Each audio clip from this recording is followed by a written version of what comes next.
All stories are dramatized recreations. Named locations are fictionalized. Any resemblance to real persons is coincidental.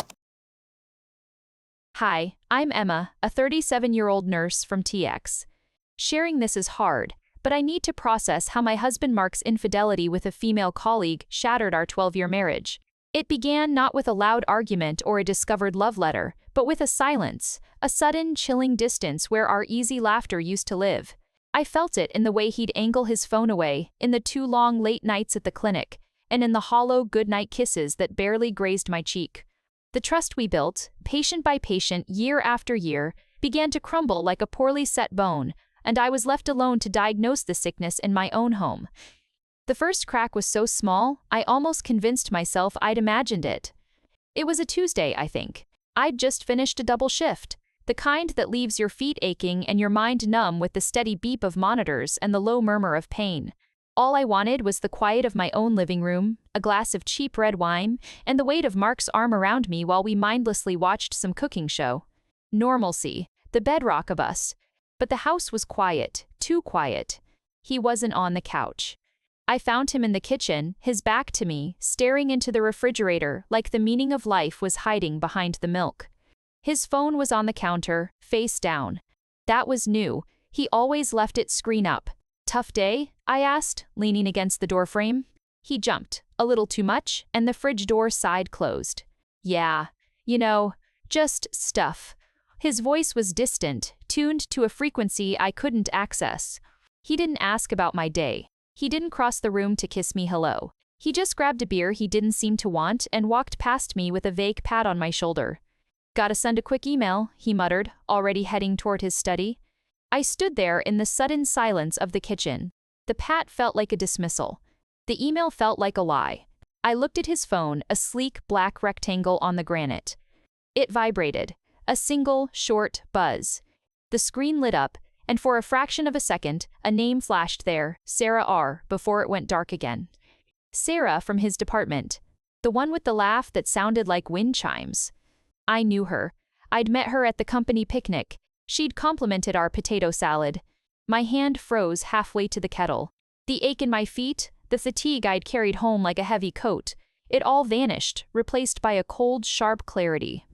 This was it. This was the first whisper of the avalanche that would bury us. It wasn't anger I felt. It was a profound, disorienting sense of spatial distortion, as if the kitchen walls had slid back 6 inches, leaving me unmoored in a familiar space that was no longer mine. The world hadn't ended. The clock on the stove still blinked. The hum of the refrigerator resumed. But nothing was the same. I knew in the way a storm is coming by the metallic taste in the air. I didn't move. I didn't cry. I just stood there, listening to the faint click of his keyboard from down the hall, the sound of him building a wall between us, one keystroke at a time. The days after that first silent crack in our foundation took on a strange, slow-motion quality. I moved through them like I was wading through thick, murky water. Every gesture required effort. Every smile was a conscious, muscle-deep calculation. I became an observer in my own life, a ghost haunting the corridors of a marriage that was quietly dying. Mark's behavior became a text I was desperately trying to decipher. The new passwords on his devices, the way he'd suddenly leave the room to take a call, mumbling about work emergencies at 9 o'clock on a Sunday night. His phone, that damned black slab of secrets, was now an extension of his hand, perpetually tucked into his pocket or placed screen down with a finality that felt like a slap. I started noticing the little absences, the way his gaze would drift off during dinner, lost in some thought he would never, ever share with me. He was building a parallel life right beside me, and I was supposed to just keep setting the table for two, pretending not to see the empty chair where his attention used to sit. The hardest part was the loneliness. It was a physical presence, a heavy, cold weight on my chest that made it hard to breathe, especially in the middle of the night lying next to him. The space between our bodies in that king-sized bed felt wider than the Texas sky. I'd listen to the rhythm of his breathing, wondering if he was truly asleep or just pretending, his mind miles away with her. I wanted to scream. I wanted to shake him, to demand the truth, to shatter this unbearable, polite silence. But a deeper, more terrifying instinct held me back, the fear of what would happen if I actually heard the words confirmed. As long as it was a suspicion, a sick feeling in my gut, I could still cling to a sliver of doubt. I could still tell myself I was crazy, a tired, paranoid nurse seeing illness where there was none. Confirmation would be terminal. It would be the official diagnosis of a death I wasn't ready to pronounce. So I stayed silent. I performed the rituals of our marriage with the hollow precision of an automaton. I made his coffee too sweet, the way he used to like it before he started drinking it black, another small change I'd filed away. I folded his laundry, my hands trembling as I smoothed the collar of a shirt I now imagined her touching. I was dying by 1,000 paper cuts, each one a tiny, unnoticed betrayal, a deleted text history, a whiff of unfamiliar perfume on his jacket, a weekend fishing trips he planned with an urgency that felt all wrong. I was the ghost, and our home was my haunting ground, filled with the echoes of a man who was already gone. The evidence, when it finally came, wasn't a dramatic, tear-stained letter or a compromising photo. It was a simple, crumpled receipt, a slip of pale yellow paper that told a story far more devastating than any fiction. I was doing laundry, a mindless chore that had become my new refuge. The mindless sorting of whites and colors, the mechanical folding, a task that required just enough attention to keep the awful, circling thoughts at bay. I was emptying the pockets of Mark's jeans, my movements robotic, a ritual of domesticity that felt like a sick joke. My fingers brushed against the paper wadded deep in the corner of a pocket. I almost threw it away without a second thought, another piece of the mundane debris he collected throughout his day. But something made me pause. Maybe it was the texture, thicker than a standard receipt, or maybe it was just the culmination of all the silent, suspicious moments, a final, nagging pull. I unfolded it slowly, my heart beginning a dull, heavy thud against my ribs. It was from a little boutique hotel in the city, a place with a quaint, rustic name that sounded nothing like the chain hotels his company used for out-of-town consultants. The date stamped on it was from 3 weeks ago. A Thursday. I remembered that Thursday. He'd told me he was going to be stuck in a late planning session, that I shouldn't wait up. I believed him. I'd even left a plate of dinner for him in the fridge. The receipt was itemized. 1 room. Dinner for 2 from room service. A bottle of wine. The total was there in stark, black numbers. A price tag for betrayal. My vision blurred. The laundry room with its warm, humid air and the clean scent of detergent suddenly felt like a vacuum. All sound sucked out. I could hear the blood rushing in my ears. This was no longer a suspicion, a paranoid fantasy I could talk myself down from. This was a fact. A tangible, undeniable fact that he had carried back into our home, into the very fabric of his clothes, for me to find. I sank down onto the cold tile floor, the receipt clutched in my hand. The crumpled paper felt like it was burning my skin. I didn't cry. The shock was too complete, too absolute. It was a physical blow, knocking the air from my lungs and leaving me hollowed out. All the little signs, the missed calls, the distant looks, they all snapped into a horrifying, clear picture. He wasn't just emotionally checked out. He was physically, concretely, building a new life with someone else, and he had funded it from our shared account. The trust wasn't just cracked, it was pulverized. I sat there for a long time, watching the washing machine churn through its cycle, the clothes spinning in a helpless, endless circle, just like my thoughts. I was trapped in the spin cycle of my own broken marriage, and the door was locked. Confrontation is a monster I'd only ever seen in movies. Loud, explosive, a cathartic eruption of truth that leaves everyone cleansed. My reality was nothing like that. My confrontation was a quiet, suffocating thing, born not of anger but of a despair so profound it had no sound. I didn't throw the receipt in his face. I didn't scream. I simply waited. I waited until he was settled on the couch, remote in hand, the blue glow of the television painting his face in a light that made him look like a stranger. I walked over and stood between him and the screen, my body blocking the flickering images. I held out the little piece of paper, my hand remarkably steady. I had smoothed it out against my thigh, as if presenting evidence in a trial I'd already lost. He looked up, annoyed at first at the interruption. Then his eyes focused on the receipt. I watched the recognition dawn, followed by a flash of pure, unadulterated panic that he quickly tried to mask with confusion. "What's this?" he asked, his voice a decibel too high. The lie was so pathetic, so transparent, it was almost worse than the act itself. He couldn't even grant me the dignity of an honest confession. "It was in your pocket," I said, my voice flat, devoid of the tremor I felt in my soul. "From the Thursday you had the planning session. The one with the room service and the wine." The silence that followed was heavier than any shouting could ever be. It filled the room, pressing down on us from all sides. I saw the calculations happening behind his eyes, the weighing of denials, the crafting of a story, and then I saw the moment he gave up. His shoulders slumped, not in shame, but in resignation. He looked past me, at the wall, unable to meet my gaze. "Emma," he began, and that single word, the way he said my name, laced with exhaustion, not remorse, told me everything I didn't want to know. There was no grand apology, no begging for forgiveness. There was just a weary admission, a clinical outlining of facts. Yes, it was Sarah. Yes, it had been going on for a few months. No, it wasn't my fault. He said it was complicated, that we'd grown apart, that he felt trapped. Each word was a sterile scalpel, expertly dissecting our 12-year life together until it was just a cold, dead thing on a slab between us. I didn't cry. I didn't ask why. I just stood there absorbing the blows, each one landing with a soft, internal thud. The monster of confrontation wasn't a raging beast. It was a silent, efficient killer, and it had just murdered my marriage in our living room without raising its voice. When he finally stopped talking, the only sound was the canned laughter from the television. I turned and walked away, leaving him there with his truth. I went to the kitchen and poured a glass of water, my hands finally beginning to shake so violently the water sloshed over the rim. I was standing in the wreckage, and the silence was deafening.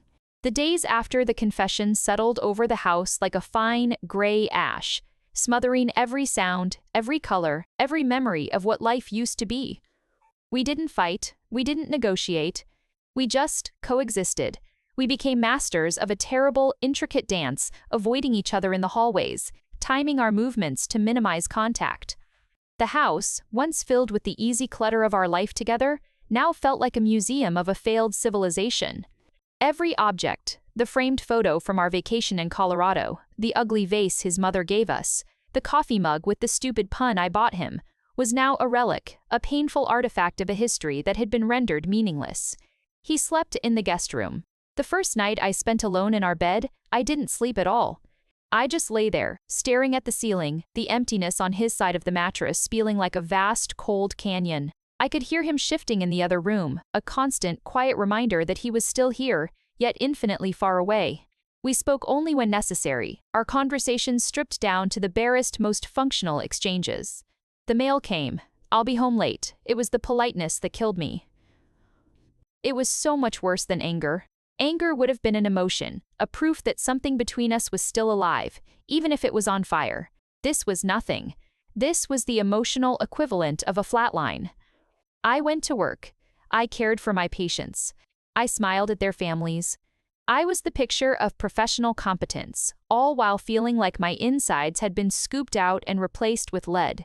I'd come home, and he'd be there, moving through the rooms like a ghost, and I'd have to pretend I was okay, that my heart wasn't screaming inside my chest. I started noticing things I'd ignored before. The slight wear on the carpet where his chair sat, the specific brand of toothpaste he used, the way he cleared his throat. Each detail was a tiny, sharp needle. I was living in a constant state of hyper-awareness and profound numbness, a paradox that left me utterly exhausted.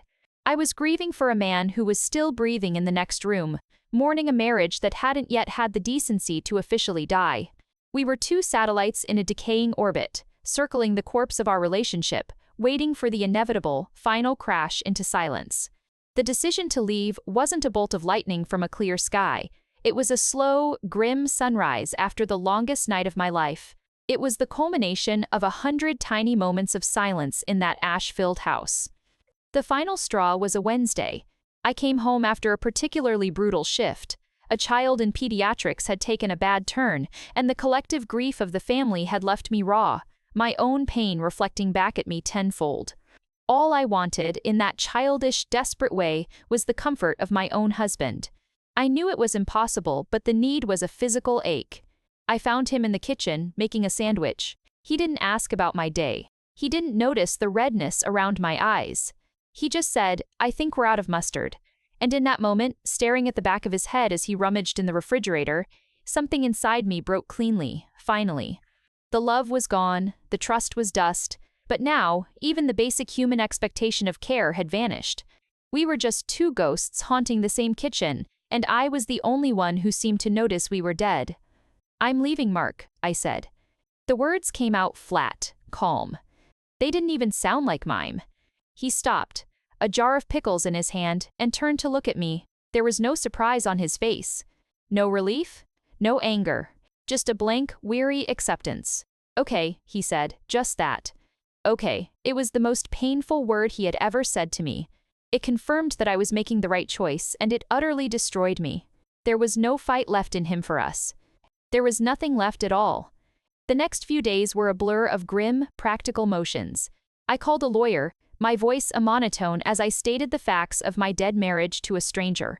I found a small, furnished apartment near the hospital, a beige box with neutral art on the walls that held no memories, no ghosts. It smelled of synthetic lemon cleaner and emptiness. I started packing my things, and it felt like an archaeological dig through a life I no longer recognized. Every book, every sweater, every knick-knack was weighed and measured. Did it hold joy, or only the sharp, brittle shards of pain? I packed only what I needed to survive. I left behind the wedding album, the couple's mugs, the photos from happier times. They weren't mine anymore. They belonged to the woman I used to be, the one who still believed in forever. The day I moved out, it was raining, a soft gray drizzle that matched the inside of my soul. He wasn't home. I was grateful for that. I placed my house key on the kitchen counter right in the center, next to the spot where his phone had once lit up with her name. I took one last look around the house that had been my home for 12 years. It was just a house now, a collection of walls and windows. And then I walked out, closed the door behind me, and didn't look back. The sound of the lock clicking shut was the period at the end of a very long, very painful sentence. The emptiness of the new apartment was a physical presence, a loud silence that echoed in the spaces where our life used to be. The first night was the worst. I sat on the floor, my back against a wall, surrounded by half-opened boxes that held the skeletal remains of my old existence. The beige walls seemed to press in on me, and the unfamiliar sounds of the building, a distant toilet flushing, a car alarm somewhere down the street, were a constant reminder of my dislocation. I didn't cry. I was too hollow for tears. I just sat there, wrapped in a blanket I'd brought from home. It still smelled faintly of our laundry detergent, a cruel, comforting ghost, and waited for the sun to rise. Sleep was impossible.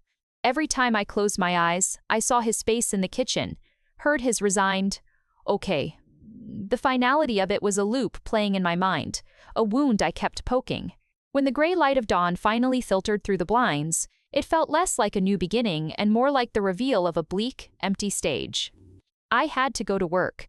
The routine was my anchor, the one thing that hadn't been completely obliterated.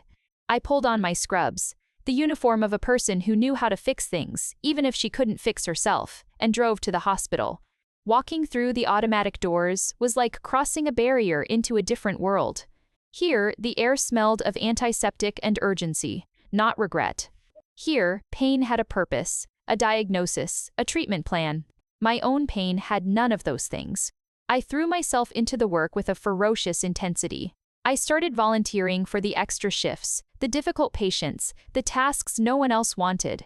The physical exhaustion was a welcome substitute for the emotional kind. I could lose myself in the precise measurement of medications, the careful charting of vitals, the calm, steady tone I used to reassure a frightened patient. For 12 hours at a time, I wasn't Emma, the woman whose marriage had collapsed. I was Nurse Evans, competent, capable, in control. I held the hands of the elderly, I cracked jokes with the grumpy old men who pretended they didn't need help, I celebrated when a patient was discharged. Their struggles were real, tangible, and helping them through it gave me a sliver of purpose, a reason to get out of bed that wasn't about my own devastation. The work didn't heal me, the wound was still there, deep and raw, but it was a tourniquet. It stopped the bleeding long enough for me to function, to remember that I was still good for something, that I could still care for others even when I felt utterly incapable of caring for myself. The hospital became my sanctuary, my monastery. The fluorescent lights and the steady beep of the heart monitors were my prayers. And for a little while, inside those sterile walls, I could almost forget the echoing silence waiting for me at home. The silence in the apartment began to change. It was no longer just an empty space where my grief echoed. It became a blank canvas. Slowly, tentatively, I started to fill it with new sounds, new routines that belonged only to me. It started with the radio. I found an old station that played soft, instrumental music from the 70s. Nothing with words that could tell a story and break my heart all over again.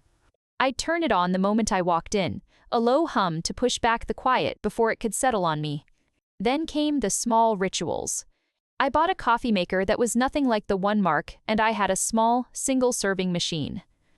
The act of making a cup just for myself felt like a declaration of independence, a tiny rebellion against the habits of us. I drank it black now. I didn't have to make it sweet for anyone else. I started cooking for one, simple meals that I actually enjoyed, not the complicated recipes he preferred. I'd eat at the small breakfast bar, reading a medical journal, or just watching the light change in the trees outside my window. The world kept turning. One Saturday, driven by a restlessness I didn't fully understand, I went to a home goods store. I wandered the aisles, feeling like an anthropologist studying a foreign culture, the culture of people who cared about throw pillows and scented candles. I felt a profound disconnect. None of it seemed to matter. But then I saw it, a small potted succulent with thick green leaves. It was stubborn, resilient. It didn't need much water or light to survive. I bought it. I placed it on the windowsill in the living room, a tiny spot of defiant life in the beige neutrality of my apartment. Watering it every Sunday became a new ritual, a small promise I made to myself to keep something alive. The grief didn't vanish. It was still there, a low-grade ache in my bones, a familiar companion. But it was no longer the only thing defining me. I was learning the geography of my own solitude. I learned which floorboard creaked near the bathroom, how the morning sun hit the far wall, the way the neighbor's cat would sometimes sit on the fence and watch me. These were my discoveries, mine alone. They didn't have to be shared or negotiated. There was a strange, fragile power in that. I was starting to remember the shape of myself, the person I was before I became a wife, before my identity got tangled up with his. I was a nurse. I was a woman who lived in a small apartment. I was someone who could keep a plant alive. They were small, fragile truths, but they were mine. And for the first time since I found that receipt, they felt like enough. The hospital's fluorescent hum was a constant, a sound so ingrained in my being I barely noticed it anymore. It was the sound of focus, of purpose, of a world where problems had solutions. My own world felt increasingly distant from that simple equation. I was navigating the aftermath, and there were no clear protocols for that. One particularly long shift, after dealing with a difficult family and a coding patient, I found myself in the break room. It was empty, as it often was at this hour. I slumped into a chair, the adrenaline fading, leaving behind a bone-deep weariness that felt heavier than just physical fatigue. I stared at the vending machine, its garish lights offering a dismal selection of processed snacks, and felt a wave of loneliness so profound it was almost dizzying. I was surrounded by people all day, yet I had never felt more isolated. I was the keeper of everyone's pain but my own. "Rough one?" a voice said from the doorway. I looked up. It was David, one of the physical therapists. He was holding 2 cups of coffee from the cart downstairs. He was a kind man, a few years older than me, with a calm demeanor that put patients at ease. We'd worked together for years, but never beyond polite, professional exchanges. He held out one of the cups. I got an extra. Cream, no sugar, right? I was so taken aback I just stared for a second. How did he know how I took my coffee? I must have looked confused because he gave a small, gentle smile. "I pay attention," he said simply, as if reading my mind. He placed the cup on the table in front of me. It was a small thing, a tiny act of mundane kindness. But in the vast, cold desert of my isolation, it felt like a monsoon. Someone had seen me. Not Nurse Evans, but me. Emma. Someone had noticed a small, insignificant detail about my existence. I took the cup, my fingers wrapping around its warmth. "Thank you," I said, my voice a little hoarse from disuse. "Yeah?" Tough one, I finally managed to answer his initial question. He didn't press, he didn't ask if I was okay. He just leaned against the doorframe and sipped his own coffee. The Anderson kid in 304 took his first steps today with the new prosthesis, he said, changing the subject to something safe, something good. Full of attitude, too. Told me I was holding the parallel bars wrong. I let out a sound that was half laugh, half sob, and took a sip of the coffee. It was perfect. We didn't talk about my personal life. We didn't talk about his. We just stood in a comfortable silence for a few minutes, two colleagues sharing a moment of respite in the middle of the chaos. It only lasted 5 minutes before his pager went off and he had to go. But those 5 minutes were a lifeline. It was the first genuine, uncomplicated human connection I'd had in months that wasn't layered with pity or professional duty. It was just one person seeing another person struggling and offering a cup of coffee.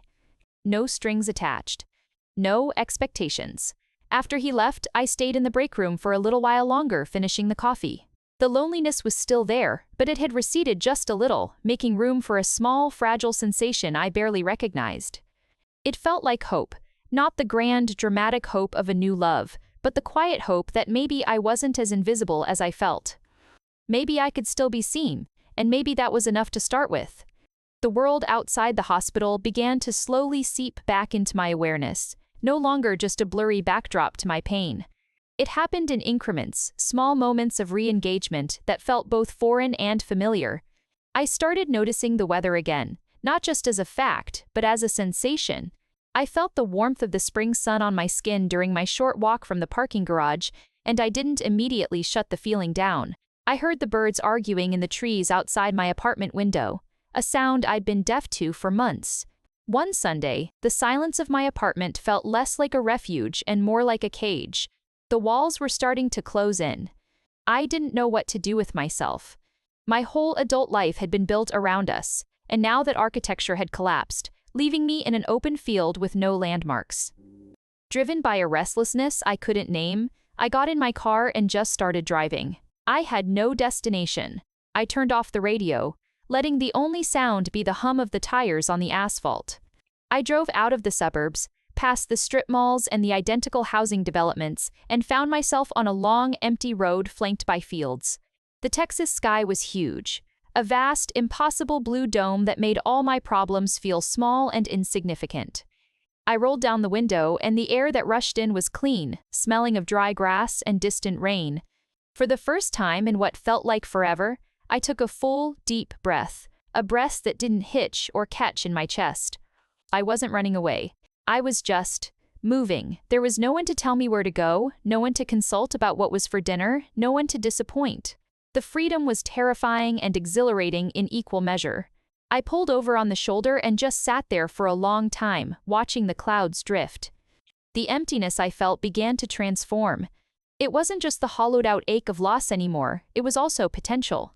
It was space. It was a blank page. I wasn't okay. Not by a long shot. The grief was still a tenant in my body, paying no rent. But in that moment, with the wide-open sky above me, I realized I didn't have to be okay to be alive. I could be hurt and still feel the sun on my face. I could be broken and still appreciate the sheer scale of the horizon. I could be alone and not be lonely. I started the car and drove back toward the city.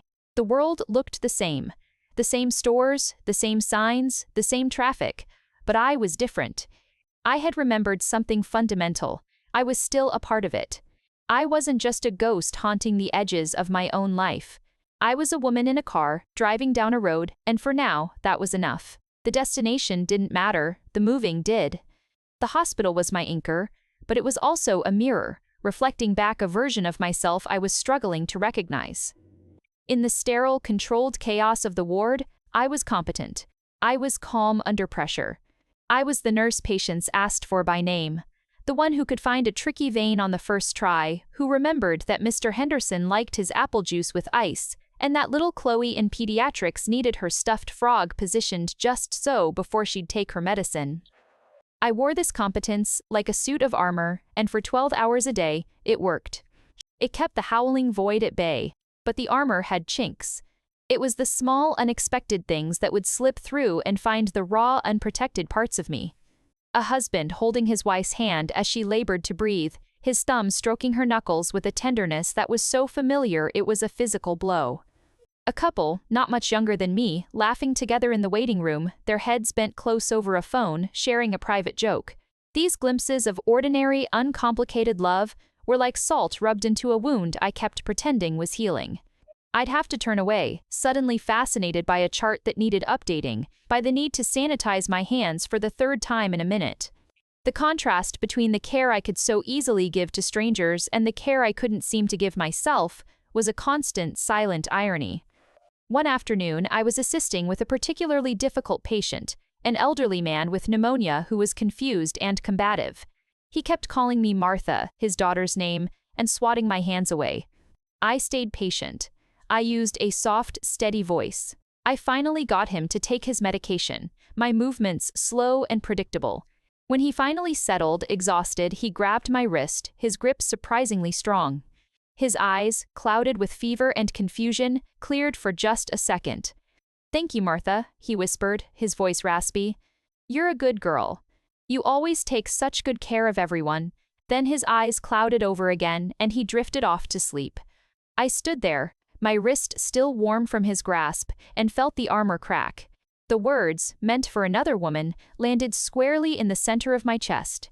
"You always take such good care of everyone." Who was taking care of me? The answer echoed in the empty spaces he'd left behind. No one. I was alone in this. I finished my shift on autopilot, the words ringing in my ears. Driving home, the silence in the car felt heavier, more accusatory. I walked into my apartment, the beige walls seeming to whisper his words back at me. I was a good nurse. I was a good caretaker. But who was I when no one needed my care? I didn't have an answer. I was just a woman in a quiet apartment, surrounded by the evidence of a life spent tending to others, with nothing left in the well for herself. The realization wasn't a breakthrough, it was a new layer of exhaustion. The work was my salvation and my prison, and I didn't know how to break free. The realization that I was running on empty, that I had been pouring from a cup nobody was refilling, forced a change. It wasn't a dramatic epiphany, but a slow, grinding necessity. I could not continue to be the calm, capable nurse at work and a ghost in my own life. The dissonance was becoming unsustainable. So, I started making rules for myself. Small, non-negotiable edicts designed for one purpose: survival. The first rule was to stop volunteering for every extra shift. When the shift manager asked if I could stay late, I heard myself say, "I can't tonight." The words felt alien on my tongue, a slight betrayal of my professional identity. But the world didn't end.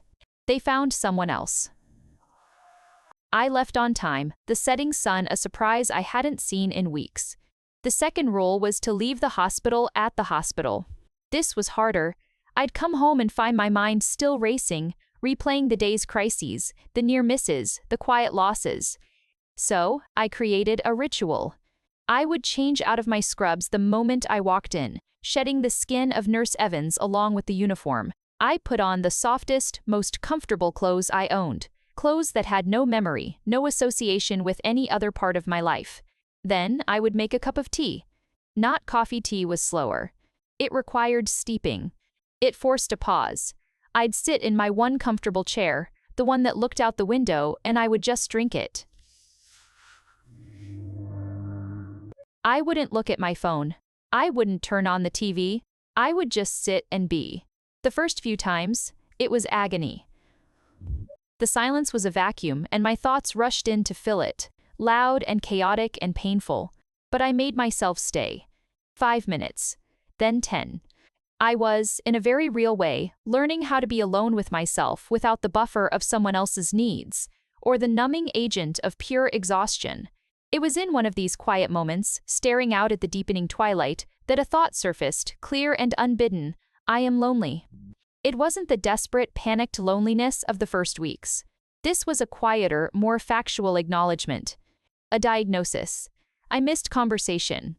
I missed sharing a small, stupid detail about my day and having someone truly listen. I missed the sound of another person breathing in the next room. The acknowledgement didn't break me.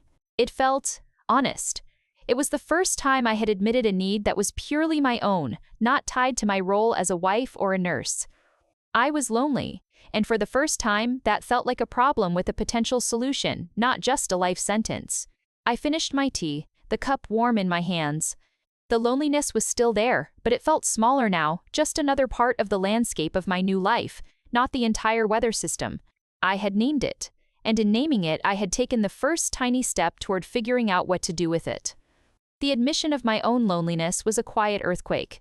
It didn't destroy the landscape of my new life, but it subtly rearranged it, forcing me to look at everything from a different angle. I had spent so long building walls to keep the pain out that I'd also walled out everything else. It was time to make a door. The idea was terrifying. The thought of putting myself out there, of trying to connect with someone new, sent a cold wave of anxiety through me. My trust felt like a shattered vase, glued back together but so fragile it could never hold water again. How could I ever let anyone close? But the alternative, this slow, quiet fossilization inside my apartment, was no longer acceptable. My first foray was pathetic and online. I signed up for a book club hosted by the local library. It felt safe, structured. The focus would be on the book, not on me. The night of the first meeting, I almost didn't go.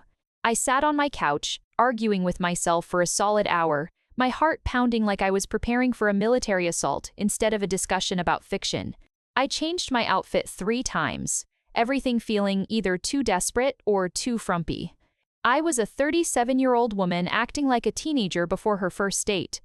It was ridiculous. I finally forced myself out the door, my palms slick with sweat. The library's community room was brightly lit, filled with folding chairs arranged in a circle. There were about a dozen people there, mostly women, a range of ages. I hovered near the refreshments table, clutching a styrofoam cup of bad coffee like a lifeline, feeling like the most obvious imposter in the world. The moderator, a friendly woman with kind eyes, started the discussion. At first, I just listened, my voice stuck in my throat. But the book was good, and I'd actually read it. Someone made a point I strongly disagreed with. I felt a familiar flare of intellectual engagement, a part of my brain I hadn't used in months sparking to life. Before I could stop myself, I heard my own voice, a little shaky but clear, offering a counterpoint. I actually saw that character's silence not as weakness, but as a form of resistance, I said. A few people turned to look at me. Nobody gasped. Nobody pointed and called me a fraud. The moderator nodded thoughtfully. That's an interesting perspective, Emma. Can you elaborate? And just like that, I was in. I talked. I listened. I didn't mention my divorce. I didn't mention Mark. I talked about themes and motifs and narrative structure. For 90 minutes, I wasn't a victim or a survivor. I was just a person who liked to read. When the meeting ended, a few people smiled at me as they left. One woman, around my age, said, "I really liked your point about resistance. Hope to see you next month." It was nothing. It was everything. Driving home, I didn't feel the crushing weight of loneliness.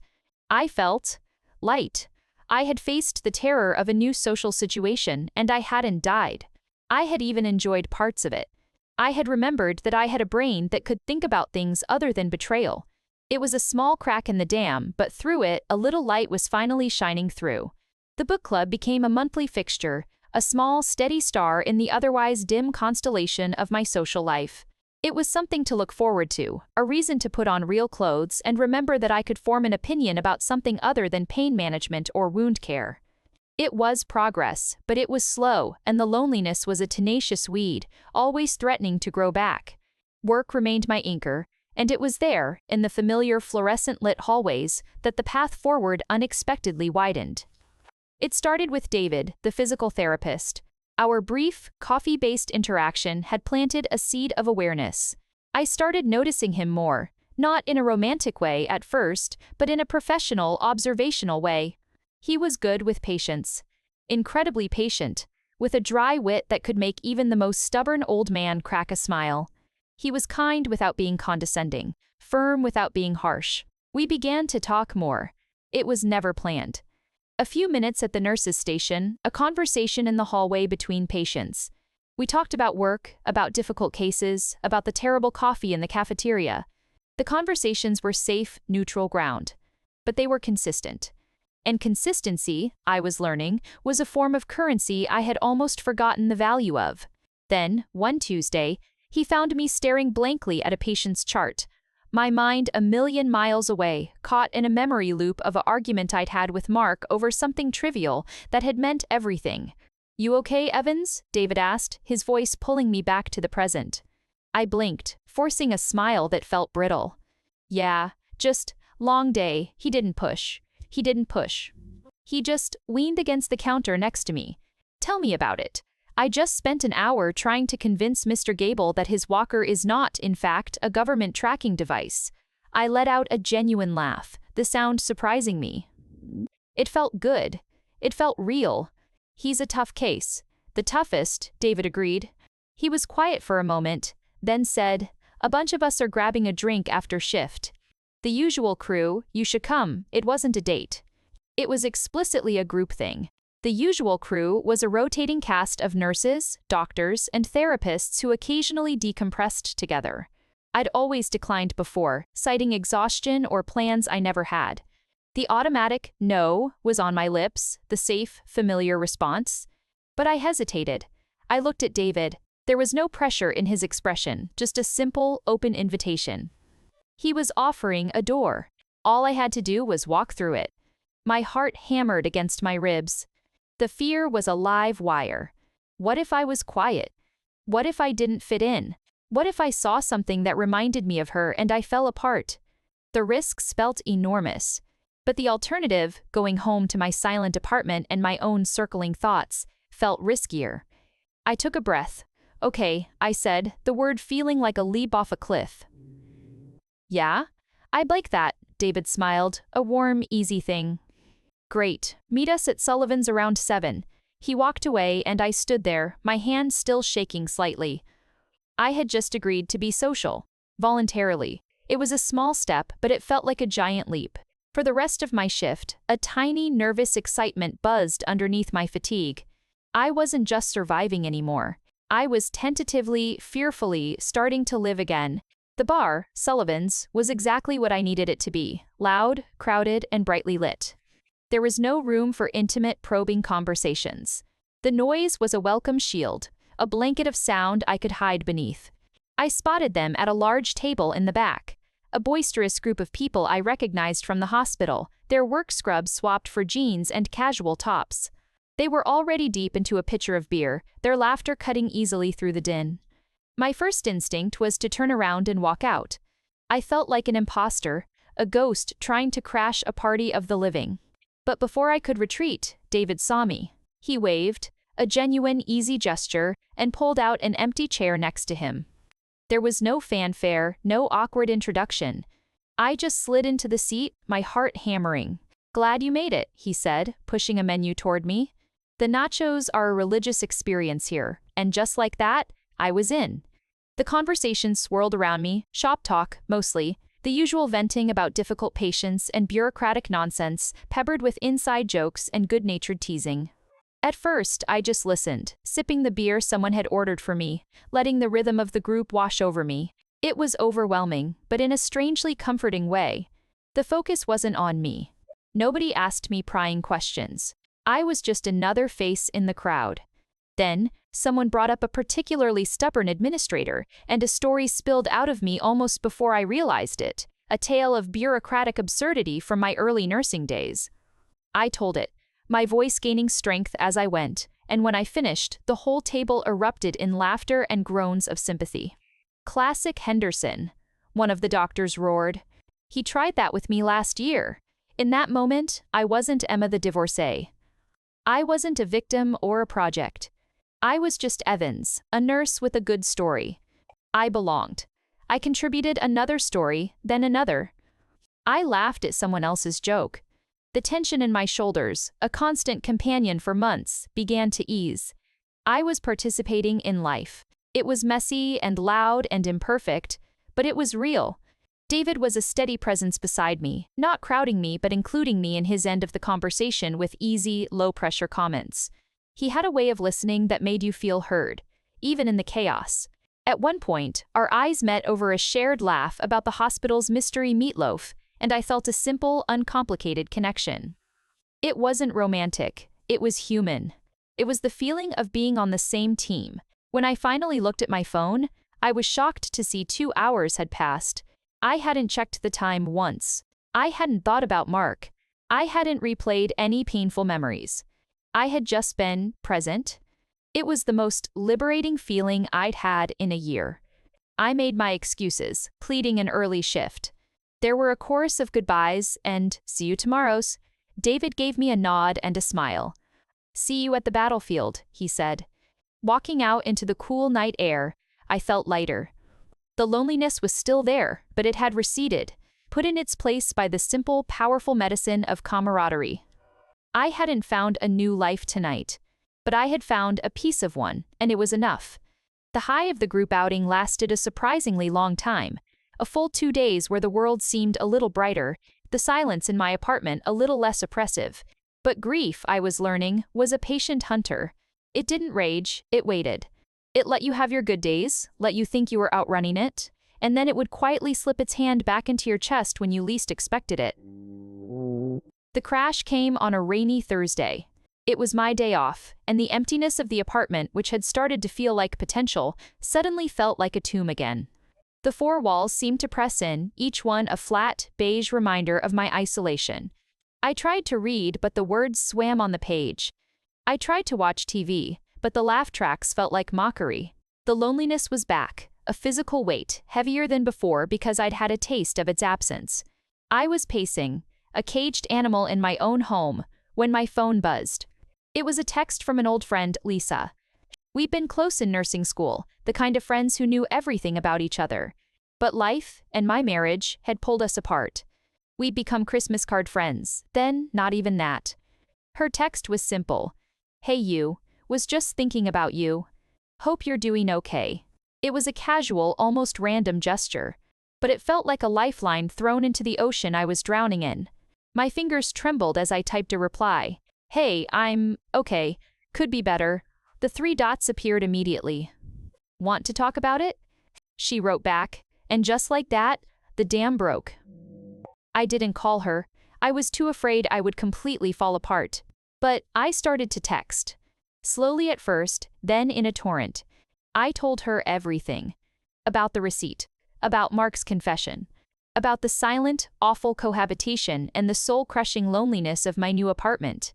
I told her about the book club, about the bar, about the terrifying tiny steps I was taking.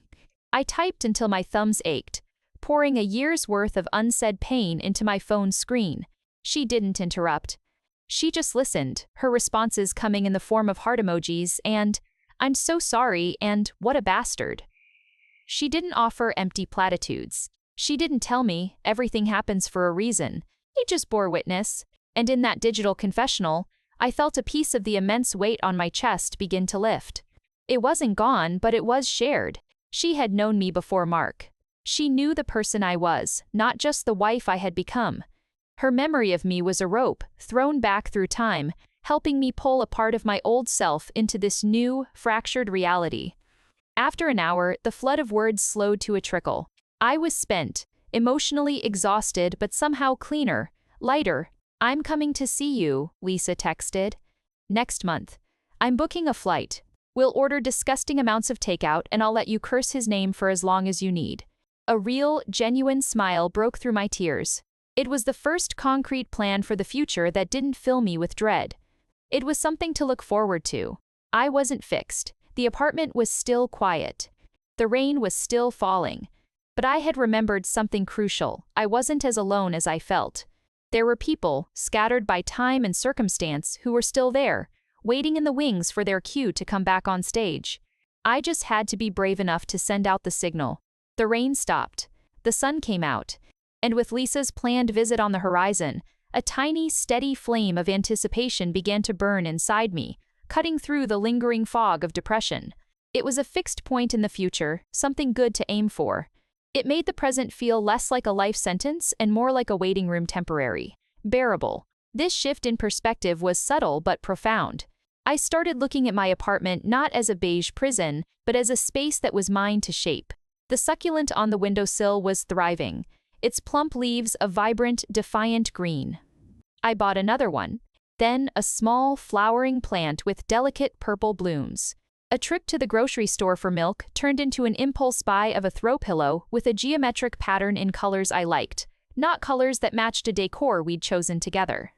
It was a small, silly thing, but placing it on my couch felt like a declaration. I am here. My tastes matter. One Saturday, fueled by a strange, restless energy, I decided to tackle the last few boxes I'd never fully unpacked. They were the archives of my old life, and I'd been too afraid to open them. I took a deep breath and sliced the tape on the first one. It was filled with books, my books from before I'd met Mark. Poetry collections I'd loved in college, novels with cracked spines and underlined passages, books on art history that had nothing to do with nursing. I'd packed them away years ago, deeming them impractical, not fitting the image of the efficient, capable wife and professional I was trying to be. I ran my fingers over the familiar covers, a wave of nostalgia washing over me. This was me too, the dreamer, the reader, the woman who loved words and images for no other reason than that they were beautiful. I hadn't lost her. I'd just stored her away. I spent the afternoon rearranging my bookcase, integrating these old friends with the few new books I'd acquired. The shelf became a mosaic of who I was and who I was becoming. It was no longer a collection of things. It was a portrait of a person rediscovering herself. I didn't throw out the photos or the mementos from my marriage. I wasn't ready for that kind of symbolic burning, but I did move them. I took the box marked Memories and pushed it to the very back of the closet. It wasn't gone. The history was still there, a part of my story I could never and would never want to erase. But it didn't get to define my present anymore. It didn't get prime real estate in my home or in my mind. I was making space, not by violently tearing down the past, but by gently, firmly, moving it aside to make room for the new chapters that were waiting to be written. The apartment was starting to feel less like a way station and more like a home. My home. The rekindled spark from my past, the books, the forgotten parts of myself didn't just brighten my apartment, it subtly rewired my brain. I started carrying a piece of that rediscovered curiosity back to the hospital with me. The routines of nursing, the assessments, the med passes, the charting were still there, the essential backbone of my day. But I began to look past the tasks, to truly see the people in the beds again. Not just their diagnoses, but their stories. I started asking different questions. Not just, where is the pain? But what did you do before this? Or, tell me about that tattoo. The elderly woman with the broken hip had been a ballroom dance instructor. The quiet man recovering from bypass surgery painted miniature landscapes. The teenager with the appendicitis was a champion debater. Their lives, momentarily paused by illness, were rich and complex, and I found myself wanting to know them. This shift wasn't a grand gesture, it was a quiet recalibration of my attention. And it changed everything. One afternoon, I was assigned to Mr. Evans, a new admission, a man in his 70s with pneumonia who was as grumpy and withdrawn as they come.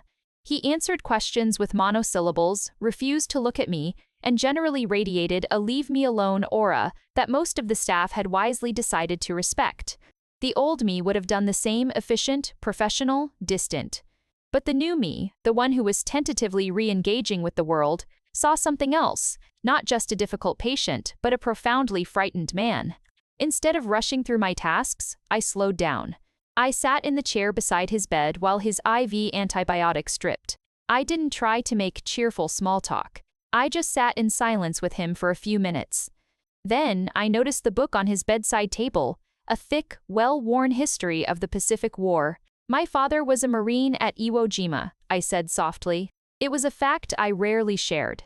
He didn't look at me, but his head tilted slightly. A long moment passed. Mine was Navy, he grunted, his voice rough. Off the coast. Never set foot on the damn island, but he saw the fire. And that was it. The door cracked open. Over the next 2 days, our exchanges grew from grunts to sentences. I'd bring him an extra Jell-O cup, and he'd tell me about being an engineer, about the bridges he'd helped build. He was lonely, his wife was gone, his kids lived far away. The hospital was just the latest in a series of isolating events. On the day of his discharge, as his son was wheeling him out, Mr. Evans reached out and grabbed my hand. His grip was surprisingly strong. "You're a good nurse," he said, his eyes finally meeting mine. They were clear and blue and full of a gratitude that went far beyond medical care. "You listen," he let go, and his son wheeled him away. I stood there in the hallway, my hand still warm from his grasp, and felt something click into place inside me, something that had been knocked loose a long time ago. It wasn't about being a hero or saving a life. It was about seeing one person, truly seeing them, and offering a moment of human connection in a place that could feel so sterile and impersonal. The medicine healed the body, but this tiny, quiet exchange was what healed the soul. And for the first time, I understood that I wasn't just administering care, I was capable of creating it. And in doing so, I was stitching myself back together, one small human interaction at a time. The connection with David, once a thread of casual work camaraderie, began to slowly, almost imperceptibly, weave itself into something more substantial. It was never forced. There were no grand gestures or dramatic declarations.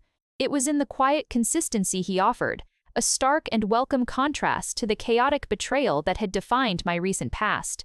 He was just there. He remembered I disliked the chalky hospital pancakes and would sometimes show up at the nurse's station with a fresh banana nut muffin from the cafe downstairs. He'd fill me in on a patient's progress in PT without me having to hunt down the chart. Our conversations, once strictly confined to patients and schedules, began to gently expand, like a camera lens slowly pulling back to reveal a wider shot. We started talking about mundane things, a movie he'd seen, a new restaurant opening downtown, the absurd price of avocados. It was all surface level, safe territory, but it was a language of normalcy I had forgotten how to speak. Then, one Friday, as we were both signing out after a long week, he mentioned he was going to a new exhibit at the Natural History Museum on Saturday. "The gem collection," he said, shrugging on his jacket. "They've got some new piece of meteorite or something." "Sounds kind of cool." He was about to walk away when he paused, almost as an afterthought. "You're not working, are you? You should come, if you want. No pressure." My heart did a familiar nervous flip. The old fears rushed in, the fear of being awkward, of saying the wrong thing, of the quiet moments stretching into uncomfortable silence. This felt different from the group outing. This was specific, intentional. It felt like a date, even though he'd carefully framed it as anything but. I looked at him. He wasn't Mark. He wasn't charming and flashy. He was steady, he was kind. He listened. And for the first time, the idea of spending time with a man didn't send a bolt of pure panic through me. It sent a flutter of something else, something that felt suspiciously like anticipation. I took a breath, feeling the decision form not in my head, but in my gut. It felt right. "Yeah," I said, my voice surprisingly steady. "I'd like that. I haven't been to a museum in years." A genuine smile spread across his face, one that reached his eyes. "Great, I'll text you the details." He walked away, and I stood there, a strange mix of terror and excitement buzzing under my skin. I was going on a date.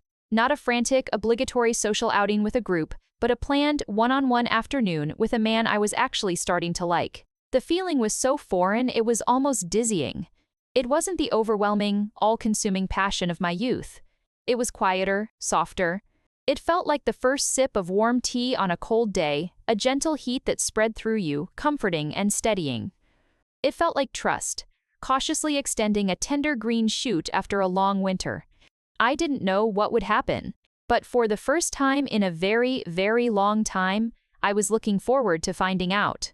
The museum was quiet, a cathedral of cool, still air and hushed voices. Sunlight streamed through the high windows, illuminating dust motes dancing in the beams like tiny, excited atoms. I was nervous, my hands tucked into the pockets of my jacket, a feeling so adolescent it was almost comforting in its familiarity. David was already there, waiting by the ticket counter. He looked different out of his scrubs, softer in a simple sweater and jeans. He smiled when he saw me, a warm, easy expression that immediately dialed my anxiety down a few notches. "You made it," he said, and it sounded like he was genuinely glad. "Ready to see some rocks?" The exhibit was, surprisingly, fascinating. He knew things, little facts about mineral formation and cosmic history that he shared in a low, conversational tone, never lecturing, just sharing. I found myself actually listening, asking questions, enjoying the simple act of learning something new with no pressure, no ulterior motive. We wandered through the halls, past glittering geodes and vast dinosaur skeletons. The conversation flowed effortlessly, shifting from the exhibits to favorite books, to terrible movies we both secretly loved, to the best place in the city to get a burger. It was easy, it was normal, and normal felt like a miracle. At one point, we were standing in front of a massive amethyst geode, its purple crystals glowing under the spotlight. We were both quiet, just taking it in. The silence wasn't awkward, it was comfortable, a shared space of appreciation. I glanced at him, at his profile outlined in the dim light, and felt a sudden, profound sense of peace. This was okay. I was okay. I was standing next to a kind, interesting man, and I wasn't comparing him to my ex-husband. I wasn't reliving past hurts. I was just here, present. After the museum, we went to a small coffee shop nearby. We sat at a tiny table by the window and over steaming cups. The conversation deepened, just a little. He talked about his family, about why he became a physical therapist, a desire to help people rebuild, to regain their strength. I talked about nursing, about the moments that made the hard days worth it. I didn't mention Mark. I didn't mention the divorce. That story was still mine to hold, and he didn't push. He just listened, his attention a quiet, respectful gift.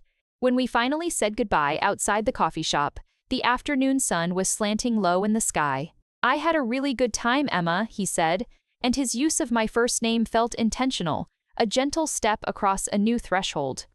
"Me too," I said, and I meant it. It wasn't a earth-shattering declaration. It was a simple truth. He didn't try to kiss me. He just smiled and said, "I'll see you at work." I drove home with the windows down, the cool evening air washing over me. My apartment was still the same when I walked in, quiet, beige, mine. But it felt different. The silence wasn't empty anymore, it was peaceful. The future wasn't a terrifying, blank expanse. It was a path I was curious to walk, one step at a time. I wasn't healed. The scars were still there, and they probably always would be. But they were just scars now, evidence of a wound that had closed. The pain was a memory, not a constant companion. I had survived the earthquake, and I was finally starting to rebuild on the new ground. I felt strong. I felt whole. And for the first time in a very long time, I felt hopeful.